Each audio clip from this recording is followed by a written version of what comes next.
अस्सलाम वालेकुम जी। Welcome to Asha recipes. बहुत ही मज़ेदार, बहुत ही हेल्दी और ऑल टाइम फेवरेट रेसिपी लेके आई हूँ आपके लिए। मसाला फिंगर फ्रेंच फ्राइज़ भी कह सकते हैं आप इसको। तो आए देखते हैं इसे हमने कैसे तैयार किया है। मैंने ले लिया था जी तकरीबन 700 ग्राम पोटैटोज़ लिए थे और मेरे पास काफ़ी बड़े साइज़ में था। आप देख सकते हैं इतने लंबे लंबे से फ्रेंच फ्राइज़ मैंने बनाए हैं और मैंने इनको मीडियम सा रखा था, बहुत ज़्यादा मोटा नहीं बनाया था। और यहाँ मैं इनके स्टार्च वगैरह निकाल के और पानी में डिप करके, नमक वाले पानी में डिप करके रख चुकी हूँ। ये बहुत ज़्यादा इंपॉर्टेंट है, जब भी आप आलू की कोई रेसिपी बनाएं तो उसका स्टार्च वगैरह जो है वो लाजमी निकाला करें। और यहाँ पे मैं आपको दिखा रही हूँ जी इंग्रेडिएंट्स जो मैंने यूज़ किए हैं। तो 4 टेबलस्पून मैंने लिए चावलों का आटा, राइस फ्लोर। 4 टेबलस्पून मैंने लिया जी बेसन, ग्राम फ्लोर। और 2 टेबलस्पून मैंने लिया है ऑल पर्पज़ फ्लावर यानी कि मैदा। तो ये इसकी मैरिनेशन के लिए है।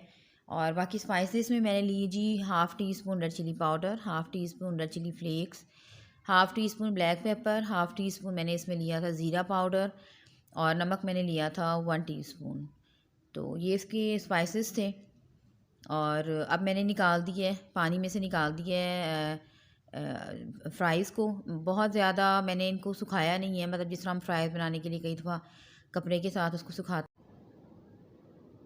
और इस तरह से मैंने सारे फ्रेंच फ्राइज़ जो है वो निकाल लिए थे। और पानी जो है मैंने इसका मतलब सुखाया नहीं है, थोड़ा थोड़ा सा पानी लगा हुआ है क्योंकि हमने जो इंग्रेडिएंट्स डालने हैं, जैसे ऑल पर्पज़ फ्लावर हो गया, राइस फ्लोर हो गया, या हो गया जी बेसन। तो ये तभी स्टिकी होंगे जब हमारे जो चिप्स होंगे या आलू होंगे वो थोड़े थोड़े से गीले होंगे।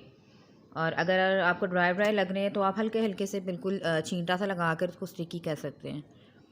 तो इसलिए मैंने इन फ्राइज़ को अच्छी तरह से सुखाया नहीं है, क्योंकि हमने इसको बिल्कुल स्टिकी सा बनाना है, जैसे हम कोटिंग करते हैं ब्रोस्ट वगैरह के लिए,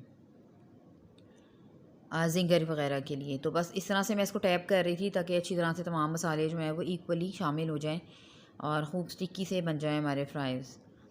और मैंने इसको तकरीबन 1 कोट आप इसको कह सकते हैं। अगर आप ज़्यादा ज़िंगर स्टाइल पसंद करते हैं तो आप इसको डबल कोट भी कर सकते हैं। लेकिन मैं क्योंकि मीडियम सा रख रही थी तो मैंने मीडियम से कोटिंग के साथ ही इसको बनाया था। और यहाँ पे बहुत अच्छी तरह से स्टिकी हो गया था तमाम मसाला, जो थोड़ा बहुत रह गया था मैंने हाथों के साथ उसको अच्छी तरह से मिला दिया था।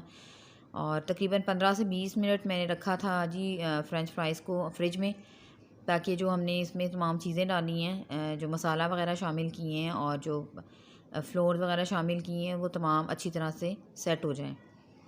तो यहाँ पे बहुत अच्छी तरह से सेट हो गए थे मेरे फ्राइज़ तकरीबन 15-20 मिनट में फ्रिज में रखने से।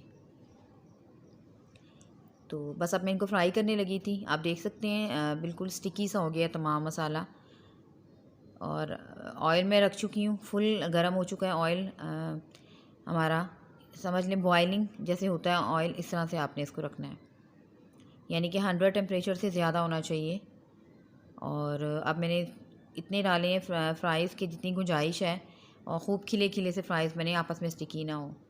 तो ठंडे ऑयल में कभी भी मत डालें इसको, ख़ूब तेज़ गर्म होना चाहिए आपका ऑयल, तब बहुत अच्छे से फ्राइज़ बनेंगे। और 2-3 मिनट के अंदर ही ये बहुत अच्छी तरह से गोल्डन गोल्डन से कलर में आना शुरू हो गए थे। आपको मैं दिखाती हूँ इसका फ़ाइनल लुक। बस इस तरह से मुझे इसका गोल्डन सा कलर चाहिए था। इसको ओवर कलर नहीं देना आपने। बहुत ही प्यारे, बहुत ही क्रिस्पी से हमारे जो मसाला ज़िंगर फ्रेंच फ्राइज़ जो है वो रेडी थे। तो बस मैं इसको डिश आउट करती हूँ और आपको दिखाती हूँ। उम्मीद करती हूँ मेरी आज की ये बहुत ही मज़ेदार सी, बहुत ही इजी सी, ऑल टाइम फेवरेट रेसिपी आपको पसंद आएगी। अगर आपको मेरी रेसिपीज़ पसंद आ रही हैं तो मेरे चैनल आशा रेसिपीज़ को सब्सक्राइब कीजिए, लाइक कीजिए, शेयर कीजिए। अगली रेसिपी तक के लिए अल्लाह हाफ़िज़।